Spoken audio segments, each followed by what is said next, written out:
सभी को नमस्कार। तो मैं आज फिर से शुरुआत करता हूँ चाइल्ड सेंटर का। आज मैं पार्ट 2 लेके आया हूँ। उस दिन पार्ट 1 मैंने पढ़ाया था। आज पार्ट 2 लेके आया हूँ। आज का विचार, जीवन वह नहीं है जो हमें मिला है, जीवन वह है जो हम बनाते हैं। देखिए, वो ये गौतम बुद्ध कहे हैं कि आप गरीब हैं क्या है, उससे हम लोग को गरीब में मान लेते हैं जन्म लिया जिसमें लिए, तो उससे कोई मतलब नहीं है, वो कोई बुरा बात नहीं। लेकिन आप उसके लिए कितना प्रयास कर रहे हैं, कितना मेहनत कर रहे हैं, वो बहुत बड़ा बात होता है कि हमको अपनी लाइफ को सुधारना है, जी जान मेहनत करना है। और अगर मेहनत करेंगे तो चाहे जो भी भगवान जिनके जो भी हैं वो उनका साथ बिल्कुल देंगे। माता पिता का आशीर्वाद साथ है, तो अगर आप मेहनत करते हैं तो भगवान भी आपका साथ देंगे। इसलिए ये बहानाबाजी करना कि हम ऐसे हैं हम वो ऐसे हैं, बहानाबाजी नहीं करना है और मेहनत करना है और हमको बिल्कुल सफलता मिलेगा। इस बात का रोना नहीं रोना है कि हमारे पास क्या है, इस बात का रोना है कि हमको करना क्या है। चलिए इसी जोश के साथ, ये विचार के साथ हम शुरुआत करते हैं। आइए,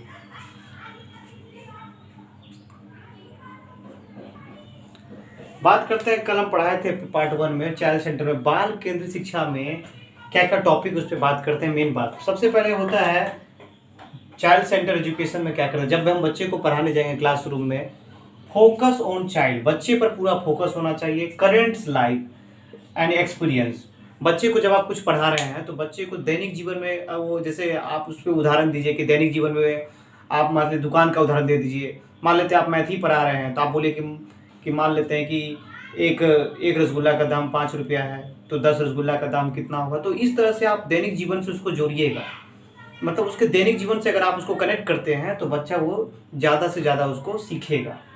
ये आपका पहला पॉइंट हो गया कि बच्चा फोकस होना चाहिए और उसके जो दैनिक जीवन होता है उसमें पढ़ाई को जोड़िएगा तो बच्चा रुचि भी लेगा। दूसरा है put childrens at the centre of education, मतलब हमेशा बच्चे को सेंटर में रखना है, टीचर सेंटर में नहीं होना चाहिए, बच्चा हमेशा सेंटर में होना चाहिए। ठीक है, ये 2 पॉइंट को नोट कीजिए, फिर हम आगे बढ़ते हैं।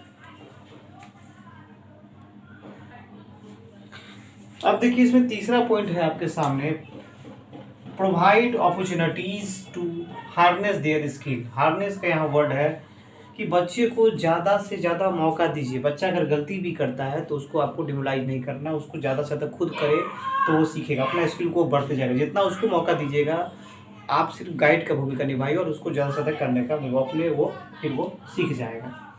फिर कर रहा है collaborative group work and development of social skills. कह रहा है कि कोलैबोरेट ग्रुप, मतलब बच्चे को ग्रुप में रखिए। बच्चे कभी कभी क्या होता है, जब हम कोई क्लासरूम में जाते हैं और प्रोजेक्ट देते हैं, मान लेते हैं आपको उसको सोलर सिस्टम बच्चे को बोलिए कि बना के लाने के लिए, तो बच्चा क्या करे, उसमें प्रोजेक्ट दे कि आपको मैप में बना के लाना है, तो बच्चा सब 4 बच्चा मिलकर वो बना रहा है, तो बच्चा क्या होगा, उससे बच्चा का डेवलप होगा। ठीक है ना, बच्चे का अपना सोशल स्किल डेवलप होगा, मतलब 4 बच्चे के साथ वो मिलकर बनाए, बोल दिए कि 4 बच्चा मिलकर एक सोलर सिस्टम तैयार करेगा अच्छे से मैप में, तो वो करने लगेगा।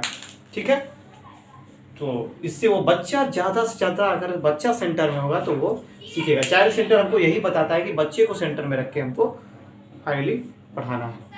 ठीक है, नोट कीजिए इसको।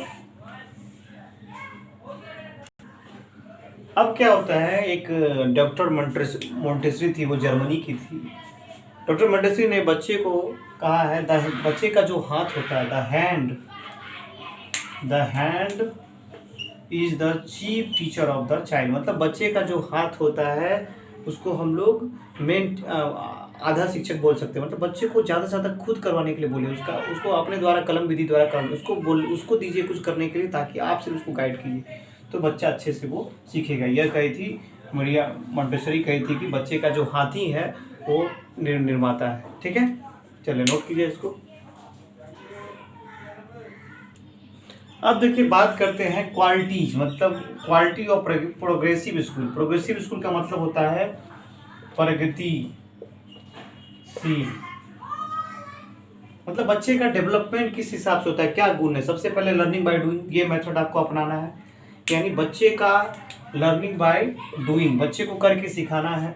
और हैंड एक्सपीरियंस, बच्चे का हाथ ही है उसको सिखाने के लिए। ठीक है, ज़्यादातर। उसके बाद दूसरा है, बच्चे को ज़्यादा से ज़्यादा आप पजल वगैरह, रीजनिंग वगैरह सिखाने का प्रयास करें। प्रॉब्लम सॉल्विंग, बच्चे को प्रॉब्लम सॉल्विंग होता है। मैथ वगैरह क्या होता है, बच्चे को ये समस्या को दूर करना, लाइफ में जैसे कोई समस्या आया तो गणित सब्जेक्ट हमको क्या सिखाता है, जो क्रिटिकल गणित से जो बच्चा जो सॉल्व करता है तो जीवन का भी समस्या को वो सॉल्व कर सकता है। तो problem solving and critical thinking, problem solving करने से क्या होता है बच्चे में, जो कभी कभी बच्चे में क्या है लाइफ में बहुत क्रिटिकल सिचुएशन भी आएगा, उसको भी झेलना पड़ेगा, तो वो हमें ये सिखाता है। प्रॉब्लम सॉल्विंग के तहत मैथ आ गया, पजल आ गया, ये सब अगर बच्चा सॉल्व करता है तो जीवन का समस्या को भी वो सॉल्व कर सकता है।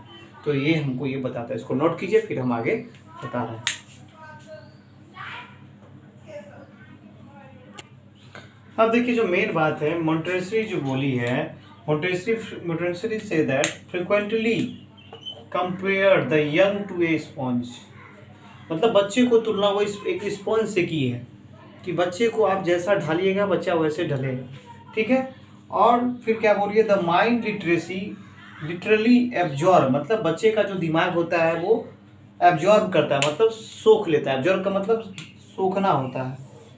इंफॉर्मेशन मतलब सूचना को एब्जॉर्ब करता है। फ्रॉम किससे सूचना करता है, द इन्वायरमेंट से, वातावरण से, मतलब बच्चे का वातावरण जैसा होगा बच्चा वैसा होगा। बच्चे को अगर अच्छा वातावरण के साथ रखिएगा, अच्छा संस्कार दीजिएगा तो बच्चा अच्छा होगा, अगर उसको खराब के बीच रखिएगा तो खराब होगा। क्यों कहा जाता है कि बच्चे के बीच खराब नहीं बोलना चाहिए, माता पिता को अच्छा शब्द का इस्तेमाल करना चाहिए, पड़ोसी को भी गलत नहीं बोलना चाहिए, तो बच्चा वही सीखेगा।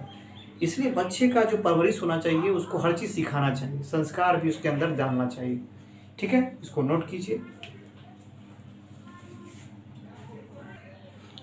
अब ये एक एग्ज़ाम में पूछा है, टेट के एग्ज़ाम में, कि इमाइल एक बुक है, एक नोवेल है, उसको कौन लिखे थे, तो उसको लिखे थे रूसो लिखे थे। कौन लिखे थे, रूसो लिखे थे, ठीक है। इमाइल एक बुक है जिसको रूसो लिखे थे, ठीक है।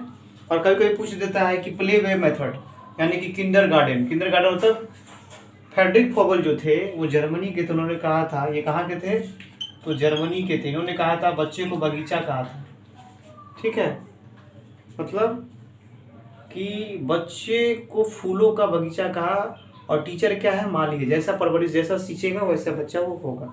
तो प्ले क्वेश्चन पूछ देता है कि प्ले वे मेथड किसने दिया है, तो फ्रेडरिक फोगल कहाँ के थे, तो जर्मनी के थे, ठीक है। तो आज का ये चैप्टर हो गया कंप्लीट। अगले दिन मैं इससे जो टॉपिक पढ़ा इससे मैं क्वेश्चन लगाऊंगा। और कभी भी आपका जोश कम हो तो हमेशा अपने माता पिता को याद रखिए कि उन्होंने आपको किस तरह से बड़ा किया है, और उनका सम्मान आपको बढ़ाना है, ठीक है। इसी जोश के साथ जय हिंद जय भारत।